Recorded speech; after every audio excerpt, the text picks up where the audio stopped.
football game, and really proud of our guys just finding another way to win. And defense obviously was really, really good tonight.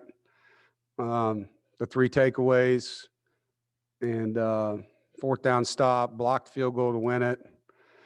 And they just they carried us. You know, it was awesome to see those kids rise up against a really good Liberty offense, an offense that was averaging 500 yards and 49 points a game. To hold them to 14 points and 279 yards is pretty epic. It was a great performance by that side of the football. And so really proud of those kids, proud of Aiden White, first career interception. Isaac Duffy Webb comes in and gets an interception, filling in for Tanner when Tanner got ejected, and had to overcome ourselves 14 penalties, which obviously we can't have. And I got to get that fixed, and the kids got to be more mature. There's a lot of costly ones as well.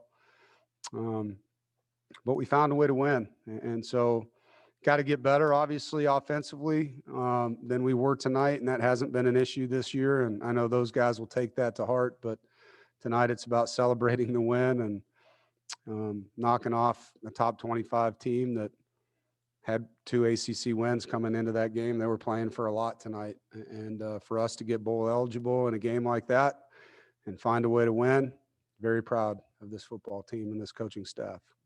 Questions? Go ahead, Jonas.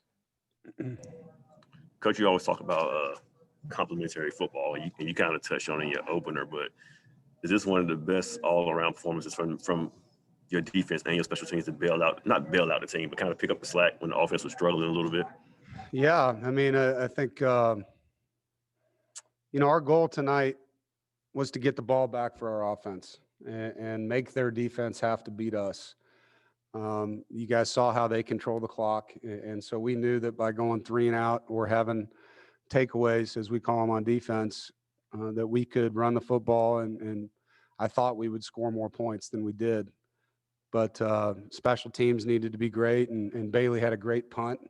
We were able to flip the field and pin him, which resulted in a safety by Isaiah Moore, which was a huge play in the game, obviously, too, to win by 1. The safety was part of that victory, and that was a huge play field position-wise. So our defense and special teams won, and that's 2/3 of the game, and that's how it goes. And we knew that we needed to do that tonight with our special teams. And Trent Gill had a huge punt, at the end of the game as well to flip the field.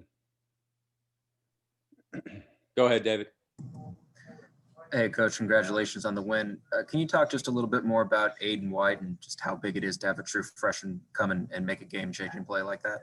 Yeah, Aiden's been playing well since fall camp, and he's a young man that has really good talent. He's a 3-time state champion in the hurdles, very athletic. He's a guy that you'd love to redshirt in a normal year and put weight on. But with our situation at corner, it's just been developing him. And Malik has struggled, the last couple weeks. And so we felt like getting Aiden in the game in our dime package was something that would help us. Aiden had 3 interceptions in practice on Thursday. And so he showed us he was ready. And so we gave him the opportunity and he made a play. And it was a huge play in the game. Go ahead, Brett. Dave, was the field goal block, was that a play or was that just Levi Jones making, a great individual effort? And what is it about him and blocking kicks? I think this is 3 now for him this season. Right. Yeah, well, Levi deserves credit for obviously making that play. All of our field goals on defense are block attempts.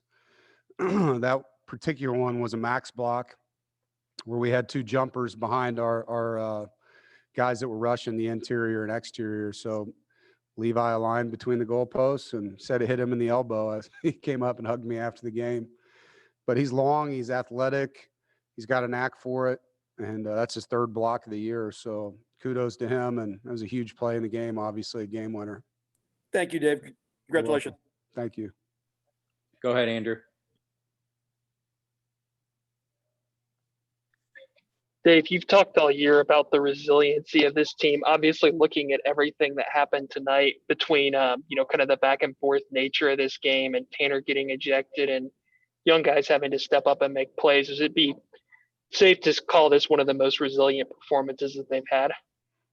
Yeah, I mean, I think I'm just so proud of these guys. I mean, everything that's come at them, they've responded, and people have doubted this football team all year. And for us to now sit here with 6 wins and 2 top 20 wins, top 25, I guess, says a lot about them, and very proud of them. And I think anytime we see adversity in our program, we look at it as an opportunity to grow, an opportunity to prove people wrong. We carry a big chip on our shoulder, and tonight I think the guys flipped it, where it was the defense's turn to win the game, and very proud of them. Go ahead, Rob. Coach, looking from afar, it seemed almost like the game had a tension to it. Did you think your guys felt that? Did it seem like a really, really big game? And maybe did that contribute to some of the penalties and things like that?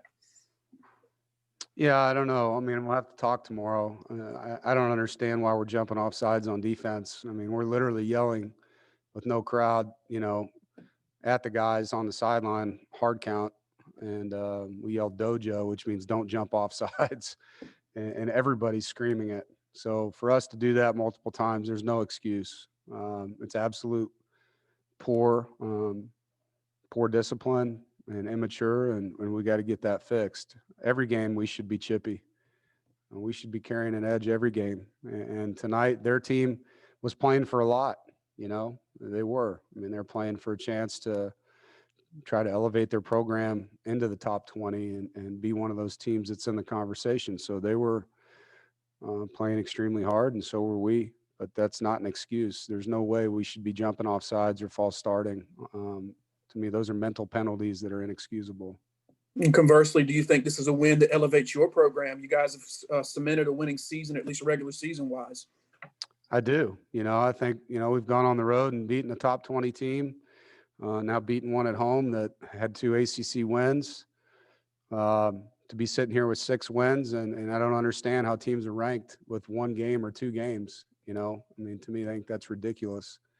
We have 6 quality wins, conference wins, 5 quality conference wins, and a top 25 win.